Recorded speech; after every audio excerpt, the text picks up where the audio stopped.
musim dingin di Amerika Serikat dan Eropa diperkirakan akan mild, sehingga dikhawatirkan akan membuat permintaan batu bara semakin melandai. Seperti apa tanggapan Anda terkait dengan hal ini, Pak?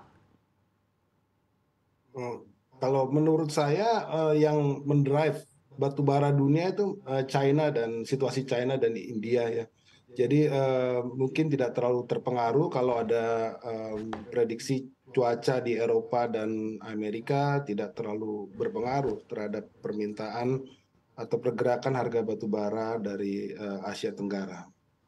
Oke, kalau pandangan Pak Irwandi, apakah Anda sepakat juga musim dingin yang diperkirakan akan lebih melandai tidak akan berpengaruh signifikan bagi permintaan batu bara?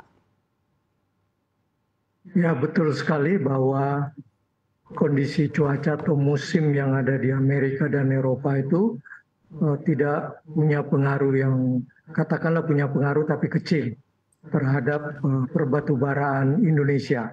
Karena kalau kita lihat semua yang kita ekspor itu kebanyakan ke negara-negara di Asia sendiri. Ya, jadi baik itu di Cina, di India, ya di beberapa negara Asia lainnya, Malaysia, Thailand, Jepang dan sebagainya ya. Jadi memang di sini pengaruhnya kalaupun ada itu sangat kecil. Oke, kalau sejauh ini tujuan ekspor batu bara Indonesia komposisinya ke negara mana saja, Pak? Ya, jadi kalau kita lihat memang tujuan ekspor kita selain daripada Cina dan India itu ada Filipina, ya lumayan itu ya ada tahun 2022 itu sekitar 30 juta ton, kemudian Jepang sekitar 26 juta, Korea Selatan itu 25 juta, Taiwan 18 juta, Hong Kong itu kira-kira 5 juta, Malaysia ada 25 juta, dan Thailand 15 juta. Ini adalah data BPS yang terakhir di tahun 2023. Oke, kalau dari Pak Alex sendiri, selain dari China dan juga India, apakah ada peningkatan permintaan dari negara-negara lain? Nah, utamanya masih di negara-negara Asia seperti Filipina, ya, Bangladesh, Vietnam, Malaysia, itu negara tetangga. Ya. Jadi utamanya dari negara-negara Asia. Baik, saya akan kembali ke Pak Irwandi dengan harga batubara global yang trennya ini jauh menurun dibandingkan tahun lalu. Seperti apa pandangan Anda terkait dengan dampaknya bagi penerimaan negara tahun ini?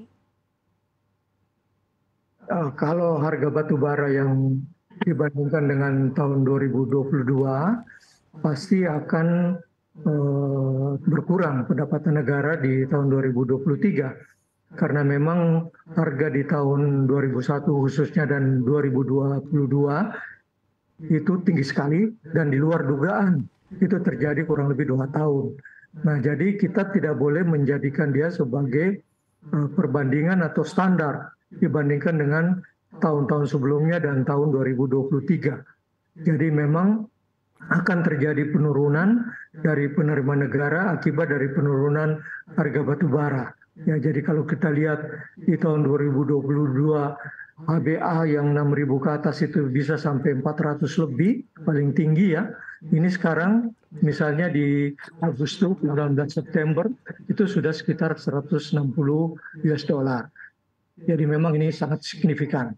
Ya, begitu juga untuk HBA yang kalorinya kalau kita yang saya bilang tadi 5.300-an, 4.200-an dan 3.800-an. Itu akan tentunya turun dibandingkan dengan tahun 2022. Tapi sekali lagi jangan mengacu kepada tahun 2022. Kita harus mengacu kepada harga rata-rata untuk misalnya 10 tahun.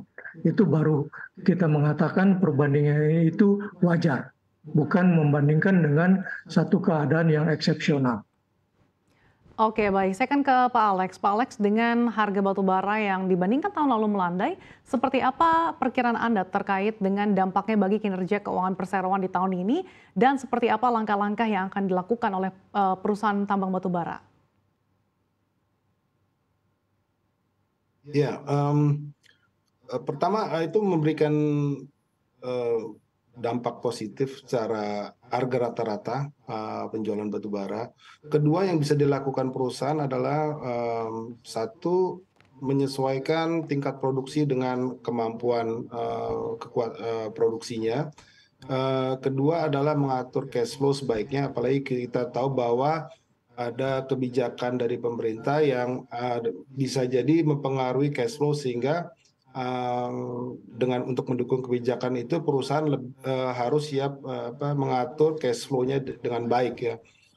Ketiga juga karena ini sifatnya komoditi yang volatil dan tidak menentu, baik itu tidak menentu dari sisi faktor produksi seperti cuaca ataupun dari sisi permintaan. Apabila ada anomali seperti yang terjadi di tahun sebelumnya, maka diperlukan juga kelincahan atau agility bersama pemerintah dan sektor swasta dalam meningkatkan dalam menangkap momentum. Karena untuk meningkatkan produksi batu bara itu diperlukan waktu dan melibatkan industri lain seperti industri logistik seperti shipping ya, kemudian tenaga kerja dan peralatan dan lain sebagainya.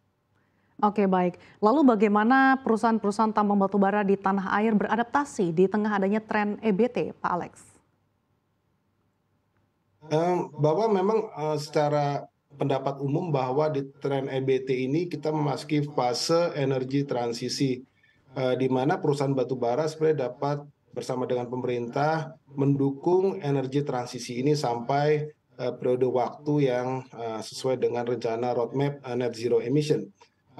Selaku perusahaan batu bara tentu dapat mempraktekkan good mining practice, itu seperti yang Profesor Irwandi kampanyekan ya. Dengan good mining practice setidaknya dari perusahaan batu bara dapat memberikan manfaat di dalam energi transisi sambil mendorong terciptanya skala energi atau renewable energy yang skalanya dapat memenuhi kebutuhan nasional. Namun perlu saat ini keadaannya 10 tahun ke depan bahwa backbone daripada kelistrikan baik itu di negara Indonesia, China, dan India, dan negara Asia lainnya, itu sejauh ini backbone-nya masih bertumbuh pada batu bara. Gitu.